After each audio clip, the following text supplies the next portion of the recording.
well, it is a joy, but it's more of a candle of thanks. My daughter, Emily, first rang in the bell choir when she was in middle school, and then she went on and played in high school, and she said several times, you know, I learned more from Margot than I did from my finger.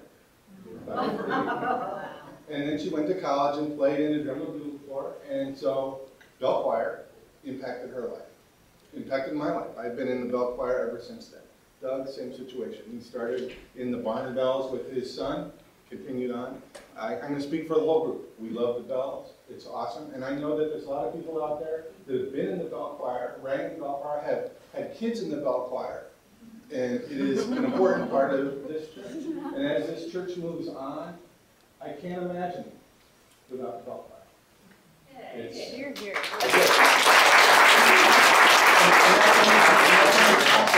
That's impossible for one person, Joe Kusamani.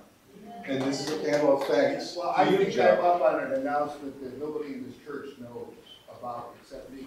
Okay? Come up and use the microphone, please. And maybe about 4 other people. And thank you for this one. These 7 people and Ron Williams, let's not forget Yes. Ron, okay, have kept the bell choir going for a period of 5 years. And 5 years is kind of like a significant thing because last Tuesday marked the 5th passing of Margot. Okay? And before she died, and she, as you may have known, she had a lot of groups, and Ron rang with her in a whole mess of groups.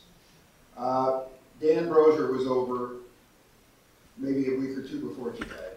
And Margot said, I'd like to give the bells to the church, but I have a stipulation. And Dan said, Dan would have said anything at that time. And Dan said, what's the stipulation? And she says, you can have the bells, providing we get donation letters, and providing you have a bell choir that lasts for a minimum of 5 years, because we had to have a fair market value taken on the bells, and that's how long it took to write it off. So, I'm not too sure I would have taken the bells back after 4 years or 3 years. But I'm awful glad the bell choir is gone for fun. So I'm happy to say at this point in time that Margot's 55 bells and her 2.5 octaves of bell chimes and all the other garbage back there, because of Kevin and Todd and Kathy and Martha and Lydia, and I'm missing one, and I'm not even sure about that. Okay. Did I say that once? Darla. I'm sorry, Darla's been a ringer forever. And Ron Williams have kept the bell choirs going for 5 years, so I'm happy to say that along with Tim Windows up here, the UU Church now owns all of Margot's stuff. And thank you. Okay? Thank you.